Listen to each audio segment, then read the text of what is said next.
Hello viewers, আসসালামু আলাইকুম। সকলকে all job news and education চ্যানেলে স্বাগত জানাই। চলে আসলাম নতুন একটি ভিডিও নিয়ে। ভিডিও শুরুর প্রথমে বলে রাখি, যারা আমার চ্যানেলে নতুন দয়া করে আমার চ্যানেলটি সাবস্ক্রাইব করে দিবেন। তো আজকে ভিডিওর বিষয় হচ্ছে 19তম শিক্ষক নিবন্ধন নতুন সার্কুলার কিন্তু এপ্রিলের ফার্স্ট উইকেই কিন্তু প্রকাশিত হতে যাচ্ছে। যেহেতু এপ্রিল মাসের প্রথম সপ্তাহেই প্রকাশিত হতে যাচ্ছে এই নিবন্ধন 19তম নিবন্ধন সার্কুলারটি, তো এখানে কিন্তু একটি বিশাল সংখ্যক পদ থাকবে যেখানে শিক্ষক নিয়োগ দেওয়া হবে। সেখানে কিন্তু আমরা ইতিমধ্যে জানতে পেরেছি যে সেখানে এইচএসসি পাশে আবেদন করা যাবে এবং আপনারা যারা মাদ্রাসা ব্যাকগ্রাউন্ডে আছেন তারা আপনার সহকারী মৌলভী যারা ফাজিল পাশে আবেদন করতে পারতেন আগের নিয়ম অনুযায়ী, তো এখনকার কিন্তু এই নিয়ম অনুযায়ী বাতিল হয়েছে, যেটা হচ্ছে আপনার কামেল পাশের জন্য সহকারী মৌলভী পদে আবেদন করতে পারবেন। তো এই পদটিও কিন্তু এখন আপনার সহকারী মৌলভী পদে আবেদনের জন্য ফাজিলই যথেষ্ট হবে। এটার বিষয়ে আন্দোলন হবার সম্ভাবনা আছে, তাই বলা যেতে পারে যে আপনি ফাজিল পাশে আপনি সহকারী মৌলভী পদে আবেদন করতে পারবেন। এরপরে আসি, আপনারা যারা নতুন আছেন আপনারা কিভাবে শুরু করতে পারবেন। যেহেতু আপনাদের হাতে আর বেশি সময় নাই, আমি বাদই দিলাম যে আগে আপনি কিছুই পড়েন নাই বা পড়াশোনা করেননি, আপনি কেবলমাত্র অনার্স কমপ্লিট করে আপনি এই আবেদনটি করবেন এবং এর পরীক্ষাটি আপনি প্রথম দিবেন। তো আপনার কিভাবে চান্স হতে পারে এই দিক নির্দেশনা দেখেন। আপনি যেহেতু অনার্স কমপ্লিট করে আসছেন তাহলে আপনার সাবজেক্ট ওয়াইজ পরীক্ষা হবে 100 মার্কের এবং আপনার জেনারেলের পরীক্ষা হবে 100 মার্কের। এই 200 মার্কের পরীক্ষায় আপনাকে 80 মার্কস পেতে হবে যদি পাশ করতে হয়। তা না হলে কিন্তু আপনি পাশ করবেন না, কারণ আপনি পাশ করলেই যে চাকরি হবে ব্যাপারটা এমনও না। তো আগে ছিল আপনার যেহেতু 2-3 ধাপে পরীক্ষাটি অনুষ্ঠিত হতো, যে এমসিকিউ, এরপরে আপনার লিখিত, এরপরে আপনার ভাইভা। তো যখন আপনি 40 পেতেন 100 মার্কের ভিতরে, তাহলেই কিন্তু আপনি লিখিত পরীক্ষায় অংশগ্রহণ করতে পারতেন। তো এরপরে লিখিত পরীক্ষায় পাশ করলে তখন ভাইভা বোর্ডে ডাক পেতেন এবং ভাইভা যদি আপনি পাশ করেন তাহলে চাকরি পেতেন এবং সেটা একটি দীর্ঘ প্রসেস ছিল।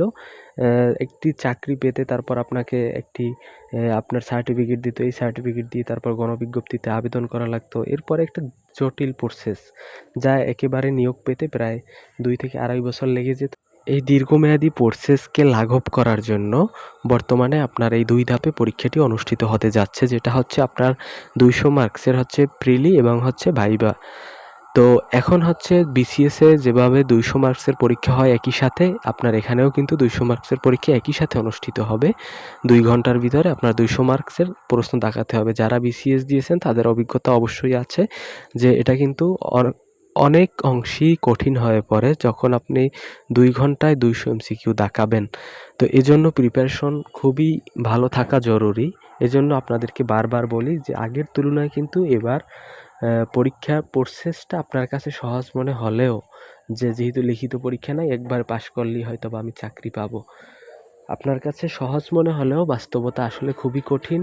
আপনি যখন পরীক্ষা দিবেন তখন বুঝতে পারবেন। যারা নতুন আছেন তারা হয়তোবা বুঝতে পারবেন না।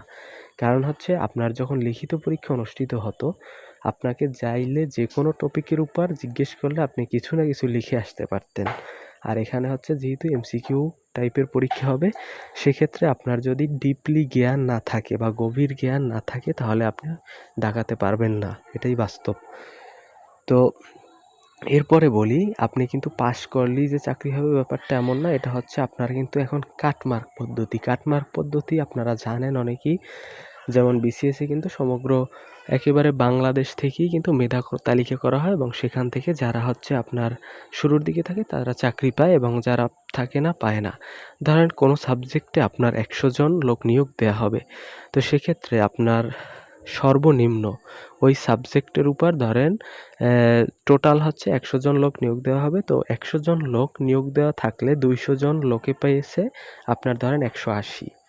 তো আপনি সেখানে পেয়েছেন 100।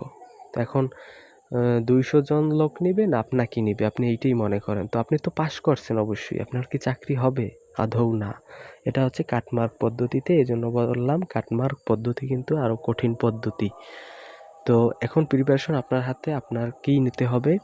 তো আমি যারা মনে করি যারা নতুন আছেন তারা অবশ্যই শুরুতে একেবারে আমি মনে করব আপনারা জেনারেলের অংশের জন্য শুধুমাত্র 10ম বিসিএস থেকে একেবারে 50তম বিসিএস পর্যন্ত এটি আগে সমাধান করবেন। এরপরে নিবন্ধন। প্রথম নিবন্ধন থেকে একেবারে হচ্ছে আপনার 18তম নিবন্ধন পর্যন্ত পরীক্ষা হয়েছে, এই পর্যন্ত আপনার প্রশ্নগুলো সমাধান করবেন। শুধু কি সমাধান করবেন না, ব্যাখ্যা সহ সমাধান করবেন, যাতে পুরোপুরি ব্যাখ্যাগুলো সহকারে যদি আপনি পড়েন একেবারে সকল পরীক্ষায় বাংলাদেশের আপনি 30% প্রশ্ন কমন পাবেন এখান থেকেই, যদি আপনি ব্যাখ্যা সহকারে পড়তে পারেন। এরপরে হচ্ছে আপনি এই দুইটা পড়া শেষ হয়ে গেলে এরপরে হচ্ছে আপনি টপিক ওয়াইজ আপনি বই ধরবেন, যেমন বাংলার জন্য আলাদা বই এবং ইংরেজির জন্য আলাদা বই, যে বই পড়েন ওই বই পড়া শুরু করে দিবেন।